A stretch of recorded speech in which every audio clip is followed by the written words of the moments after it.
The only 125cc scooter na 4-valve dito sa Pilipinas. Yan ang pag-uusapan. Kumusta nga ba yun? Anong performance nito? Sugit nga ba?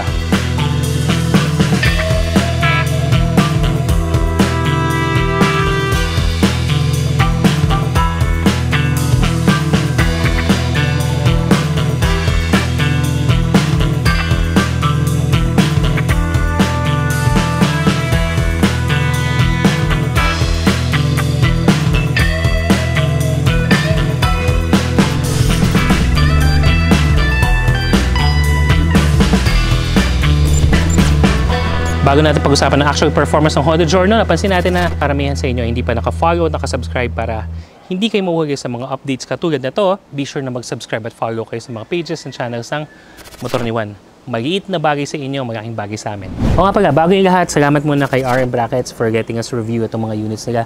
Kumukuha sila ng mga ganitong motor, sinusukatan nila para sa kanilang mga RM Bracket. RM Bracket, if you don't know yet, ito yung mga lagayan lang naman at bracket ng mga mini driving light, AUX light, para siguradong hindi sa fairings kakabit at dun sa mismong chassis para napakatibay ng gagayin mo ng ilaw. Subok na yung mga brother. Kumbaga, Philippine look tested ang RM bracket na kahit buhatin mo yan gamit yung bracket na yan, siguradong hindi ka mapapahiya. Looks muna tayo mga brother.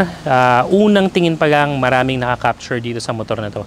Sa picture, napakaganda niya tingnan. And I must say, kahit na yung unang tingin ko dito sa actual na unit na meron tayo dito, ramdam na ramdam mo yung kanyang pagka-classic. Yung tipong minimalist pero parang, oh, tabi kayo dyan, maangas ako, classic ako. Yung mga ganun, groovy man. Yung mga ganung datingan. Himay-himayin lang natin ng konti. Chrome, yung kanyang finish dito sa headlight niya. Pero yung headlight niya, LED na. Tapos, meron ding mga chrome finishes dito with the Honda branding. Siyempre, dapat may RM bracket na sticker yan.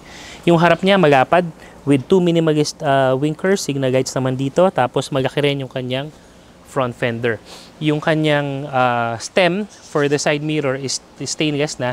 Tapos, yung shape ng side mirror niya, actually normal lang. I would have loved for this to be medyo either, you know, choose kung talagang round or yung rectangular na stainless na rin.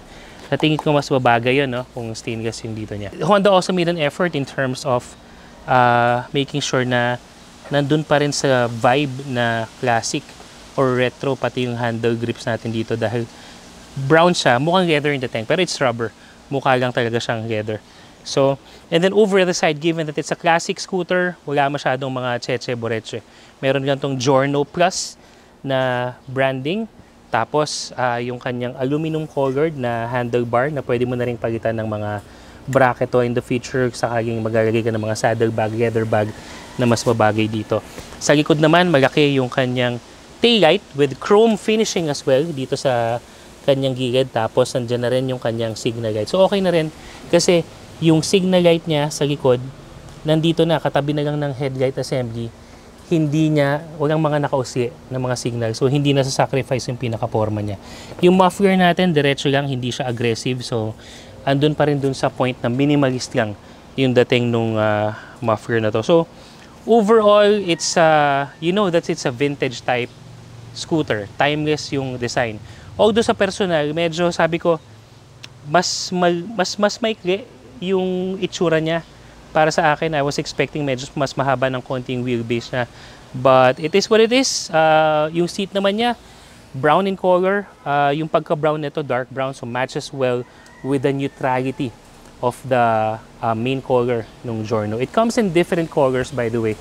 So design-wise, sigurado ko maraming mga Pilipino may in love dito. Pagdating naman sa makina, ito, nabanggit nga natin na this is the only 125cc 4-valve engine na meron tayo dito sa Pilipinas, as far as I know. Unless meron ako na-miss, paki-comment sa comment section natin sa baba. Okay, so, yun yung pinaka-curious ako. When this was launched about a month ago, sabi ko, ano kaya ang magiging performance ng isang 125cc na 4-valve? Kasi karamihan ng mga nakikita natin na 4-valve is sa mga 150cc and up. So, upon using this motorcycle, mga brother, sa mga nakikita nyo sa videos natin, pagdating yung sa initial launch niya, ibig sabihin from zero to takeoff, zero to accelerate, the power that I got or the response that I got is pretty much similar to the other 125cc. Kumbaga merong mga half a second, I wouldn't say delay but half a second waiting time. Siguro ganda nga rin yun, no? Para maramdaman mo yung kick niya. Yan. So, Kasi 4 valve, ini-imagine ko, baka mas malutong yung kanyang acceleration from 0 to, let's say, 50, 60, and up. Pero hindi siya ganun. So, parang usual power delivery, comparable dun sa Click 125. Yan yung masasabi ko dyan. Pero, ang napansin kong mas nararamdaman ko yung power delivery nito is dun sa mga moving acceleration na tinatawag natin.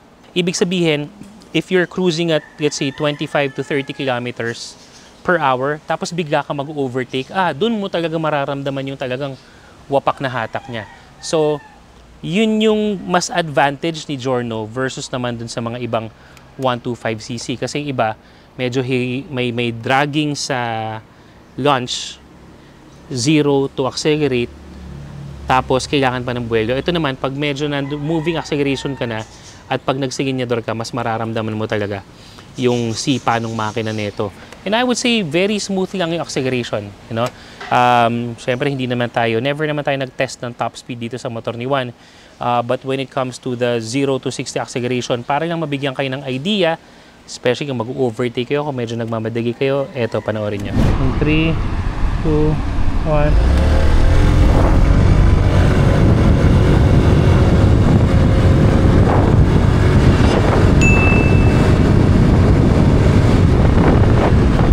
Three, 2, 1.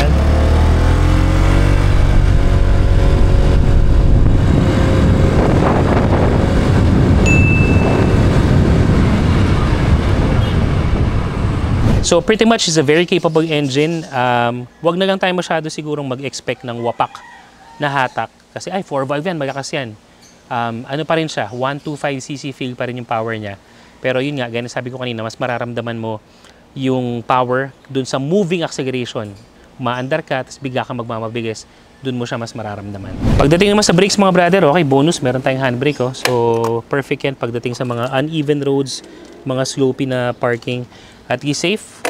Pero yung mismong braking system natin, the Giorno has that combined braking system. Meaning to say, disc brake in front and then drum brake naman sa likod. So what the combined braking system does is kapag ikaw ay nagpreno ka dito, either biglaan or mga more than 50% of pulling ng brake, the braking system, the combined braking system will distribute the power or the braking power sa harap at saka sa likod. So at least mas balanced yung distribution ng stopping power mo, mas dependable. Pwede mo pa rin alalayan ng pag-press dito, pero in a nutshell, kapag mas malalim na to, naka-activate na rin yung front brake mo. When it comes to the suspension, capable. For my weight, I'm about 100 kilograms. It's a little bit on the stiffer side. Hindi naman natin inaasahan na sobrang malambot to dahil hindi naman ito adventure bike, but siguro mas mag-e-enjoy ka dito when it comes to your cornering. Kasi nga medyo mas stiff siya, hindi siya masyadong matalbog, it will provide you that bit of stability when it comes to cornering. Malamang-lamang naman gagamitin mo to sa mga urban roads, pamasok, pang-eskwela, going around the city, gimmick ng konti. Perfect na to. Hindi ka mababother, hindi ka mapapagod dun sa kanyang suspension settings. Tapos sa gulong naman, unfortunately, wala tayong pagkakataon na subukan to sa mga basang kalsada.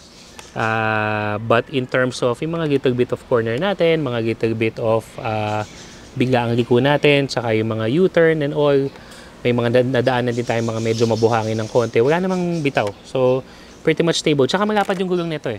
Kumbaga, for a 125cc scooter, malapad yung gulong niya. So, malaki yung contact patch na nagagawa niya sa kalsada. Kasi alam naman natin yan, basic. Pag mas malaki yung contact patch mo, yung goma dun sa semento or sa kalsada, mas maasahan natin na mas makapit yung gulong niya.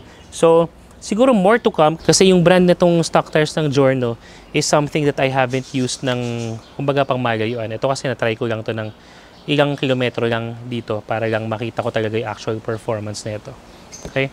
Ngayon mga brother, para sa mga curious, sakin natin to para mas matansan nyo gano'n nga ba kataas o kababa ang Honda Giorno. So I am 5'10" in height para mas matansan nyo, sakin natin. Yan. So hindi naman talaga kataasan yung motor na to. Mapapansin nyo lang, nakaangat yung aking heels. It's because malapad yung upuan niya. Yan, may kalaparan yung upuan niya. But still very Pinoy friendly. Kahit mas magit ka, okay lang to, kayang-kaya mo to. Nonetheless, may option naman para tabasan yung upuan or eventually magkaroon ng suspension na mas maikli para mas maabot mo. Una, riding position, standard riding position. Para sa paa ko na size 10.5 ang aking sapatos, sakto lang yung galawan. Tapos, you have a little bit of a gulay board dito. So, pwede kang maglagay ng bag, ng mga pinamili mo. Medyo may elevation lang yung konti, pero it's not bothersome para maglagay ka ng mga gamit dyan. And then, ang napansin ko lang dito, dahil nga medyo parang shorter siya, yung wheelbase na kumpara dun sa mga nakasanayan ko. Okay, pagdating naman dito sa actual view ko, dito sa ating digital panel, napansin ko medyo mataas siya, so mas malapit sa mukha ko. Pero, mas mataas, pero mas maikli. So, ang tendency kasi, in terms of peripheral, hindi ko masyadong kita. Kumbaga, medyo kailangan kong yumuko if I have to check on something. Not that you always have to check the information, pero it's not always that I get to view it. Kasi, iba pag medyo either pa angat na ganun, nakaharap sa akin, o kaya medyo malayo ng konti yung position niya. So, medyo nag-effort ako na tumingin ng ganun. No issue naman. If you're just riding, then, okay lang, non-issue yun. Pero para sa akin, kumpara sa ibang mga motor, mas gusto ko talaga yung mas nakikita ko siya kahit na sumulyap lang yung mata ko na ganun, mas kita ko na. Maybe I'm just nitpicking, but that's about it.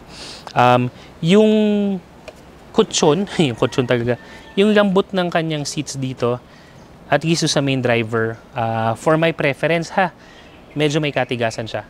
So, ano ka na lang, pa-upgrade ka na lang o kaya pagawa ka ng upuan kay Boss Batusay Seats. Boss Batusay, legit na yan.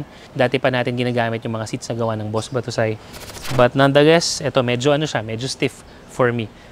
Even for the pillion rider, hindi siya ganun kalambot. So, padagdagan mo na lang ng cushion or what, if you are going for longer rides. Pero kung mga dito lang, city ride, 30-minute, 1-hour ride, okay lang naman yan. So, overall, I would say komportable yung position, pero medyo kailangan i-improve or mas lambutan yung upuan para talagang mas swabe, mas chill lang yung vibe ng pag-ride mo. Kasi nga, chill din naman yung motor na meron ka.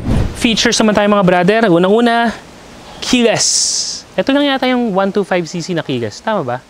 Baka wala lang naisip during the shoot ng video na to, pero pa-correct ako kasi karami ng mga keyless system na alam ko na sa mga 150cc and up. So, keyless system, proximity yung nag-activate sa kanya. Meron tong answer back system, yan, in case magkita tayo sa parking.